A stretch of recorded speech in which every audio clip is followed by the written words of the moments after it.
ये दास्तान हर उस दिल को रुला देती है जो मोहब्बत और जुदाई का दर्द समझता है। ये कहानी उस नन्हे बच्चे की है जो सारी दुनिया के लिए रहमत बनकर आया। एक ऐसा बच्चा जिसने बहुत छोटी उम्र में माँ और बाप दोनों का साया खो दिया। सोचिए, जब इंसान के सिर से माँ का साया उठ जाए तो वह कितना अकेला हो जाता है, और जब वह बच्चा हो, मासूम हो, तो उसका दर्द अल्फाज से बाहर हो जाता है। आज हम आपको सुनाने जा रहे हैं रसूल पाक सल्लल्लाहु अलैहि वसल्लम के बचपन का वह दर्दनाक वाकया, जब उनकी वालिदा हजरत आमिना का इंतकाल हुआ। यह वह लम्हा था जिसने नन्हे मोहम्मद मुस्तफा सल्लल्लाहु अलैहि वसल्लम की जिंदगी में तन्हाई का सबसे बड़ा जख्म छोड़ा। अस्सलामु अलैकुम, मेरा नाम है मोनीरा। आज मैं आपको वही पाक दास्तान सुनाने आई हूँ। रसूल पाक सल्लल्लाहु अलैहि वसल्लम के वालिद अब्दुल्लाह का इंतकाल तो उनके पैदा होने से पहले ही हो चुका था। उनकी वालिदा हजरत आमिना ही थी जो अपनी जान से बढ़कर इस नन्हे लाल को पाल रही थी। वह अक्सर अपने बेटे को देखती और कहती, मेरे प्यारे मोहम्मद, तू एक दिन इस दुनिया के लिए रहमत बनेगा। लेकिन जिंदगी की मंजिलें बहुत कठिन थी। जब मोहम्मद सल्लल्लाहु अलैहि वसल्लम की उम्र सिर्फ 6 साल की थी तो उनकी वालिदा आमिना उन्हें लेकर मदीना की तरफ सफर पर निकली। यह सफर रिश्तेदारों से मिलने का था। रेगिस्तान की गर्म रेत पर माँ बेटा साथ साथ चल रहे थे। कभी माँ बेटे को गोद में उठा लेती, कभी उसका हाथ पकड़ लेती। बच्चे की मासूम आंखों में चमक थी और माँ की आंखों में मोहब्बत। लेकिन सफर की थकान बहुत भारी थी। हजरत आमिना की तबीयत बिगड़ने लगी। वह रुक रुक कर सांस लेने लगी। उनकी आंखों में एक अजीब सा सुकून भी था और एक गहरी बेचैनी भी। उन्होंने बेटे को सीने से लगाया और कहा, मेरे लाल, अगर मैं तुझसे जुदा हो जाऊं तो घबराना मत। तेरा रब हमेशा तेरे साथ है, वह कभी तुझे अकेला नहीं छोड़ेगा। यह सुनकर नन्हे मोहम्मद सल्लल्लाहु अलैहि वसल्लम की आंखें भर आईं। उन्होंने रोते हुए कहा, अम्मी, आप मुझे छोड़कर मत जाइए। मैं आपको कभी नहीं खोना चाहता। लेकिन तकदीर ने कुछ और ही लिखा था। अब वह नाम की जगह पर हजरत आमिना की हालत और बिगड़ गई। से लगाया, उसके माथे को चूमा और इस दुनिया से हमेशा के लिए रुखसत कर गई। सोचिए, 6 साल का वह मासूम बच्चा जिसके पास न बाप का सहारा था, अब माँ का साया भी उठ गया। रेगिस्तान की खामोशी में वह बच्चा अकेला रह गया।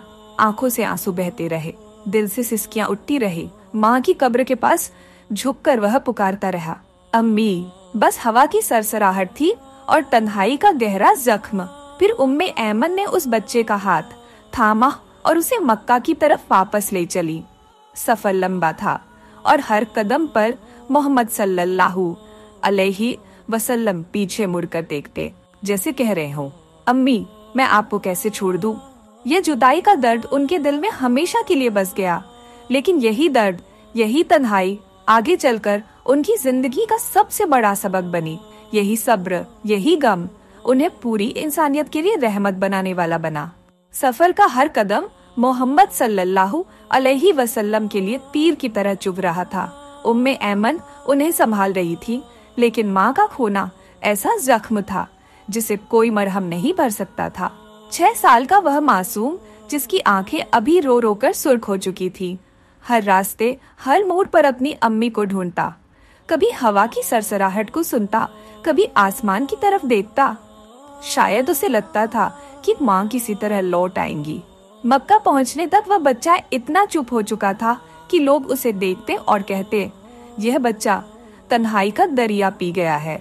अब मोहम्मद सल्लल्लाहु अलैहि वसल्लम की परवरिश उनके दादा अब्दुल मुत्तलिब ने संभाली। वह अपने पोते को सीने से लगा लेते और कहते, यह बच्चा एक दिन पूरी दुनिया को रोशनी देगा। लेकिन दिल में यह एहसास उन्हें भी था कि यह बच्चा जिंदगी की शुरुआत में ही बहुत बड़े इम्तिहानों से गुजर चुका है।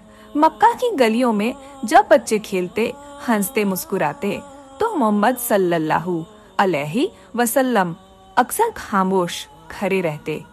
उनकी आंखों में वह गहराई झलकती थी जो सिर्फ दर्द और सब्र से पैदा होती है। हर कोई कहता, बच्चा आम बच्चों जैसा नहीं है, कभी कभी रात को जब सब सोते तो मोहम्मद सल्लल्लाहु अलैहि वसल्लम आसमान की तरफ देखते। उनके दिल से आवाज निकलती, अम्मी आप मुझे क्यों छोड़ गईं? लेकिन आपने कहा था कि मेरा रब मेरे साथ है, मैं उसी पर भरोसा करूंगा। ये सब्र और भरोसा ही उनका सबसे बड़ा सहारा था। कुछ ही साल गुजरे थे कि किस्मत ने एक और इम्तिहान दिया। 8 साल की उम्र में उनके दादा अब्दुल मुत्तलिब का भी इंतकाल हो गया। अब सोचिए, वह बच्चा जिसने पहले बाप खोया, फिर माँ, अब दादा का सहारा भी चला गया। लेकिन हर जुदाई के बाद अल्लाह उन्हें और मजबूत बना रहा था। यह वही सब्र था, वही दर्द था जो आगे चलकर इंसानियत को रहमत और मोहब्बत का पैगाम देने वाला बना। फिर उनके चाचा अबू तालिब ने उन्हें अपने घर में पनाह दी। अबू तालिब गरीब थे, लेकिन दिल के बहुत बड़े इंसान थे। उन्होंने मोहम्मद सल्लल्लाहु अलैहि वसल्लम को अपने बेटे से भी ज्यादा मोहब्बत दी। लेकिन मोहम्मद सल्लल्लाहु अलैहि वसल्लम का दिल अब भी अक्सर अपनी माँ की कब्र की तरफ खिंच जाता। कई बार वह अकेले अब्बा की तरफ जाने की ख्वाहिश करते, माँ की याद में आंसू बहाते। उनके दिल की तन्हाई इतनी गहरी थी कि उसे सिर्फ वही समझ सकता है जिसने छोटी उम्र में माँ खोई हो। लेकिन यही गम, यही तन्हाई उनके दिल को और भी नर्म बनाती रही। जिस बच्चे ने खुद माँ बाप का साया खोया था, वह आगे चलकर यतीमों का सहारा बना। जिस बच्चे ने तन्हाई का जहर पिया था, वह आगे चलकर इंसानियत को मोहब्बत का प्याला देने वाला बना। मक्का की रेत पर नन्हा मोहम्मद सल्लल्लाहु अलैहि वसल्लम अक्सर सोचते, मेरे रब ने मुझे इन सब परीक्षाओं से गुजारा है तो इसमें जरूर कोई हिकमत होगी। और वाकई यही हिकमत थी। अल्लाह अपने प्यारे नबी को बचपन से ही तन्हाई और दर्द के समंदर से गुजारकर उनके दिल को इतना मजबूत बना रहा था कि वह आगे पूरी उम्मत का बोझ उठा सके।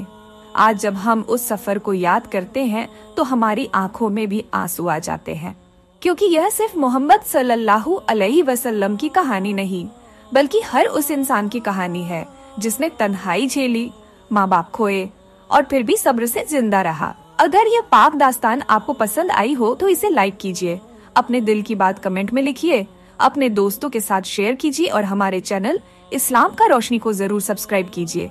आपकी मोहब्बत और दुआएं ही हमें आगे बढ़ने की ताकत देती है।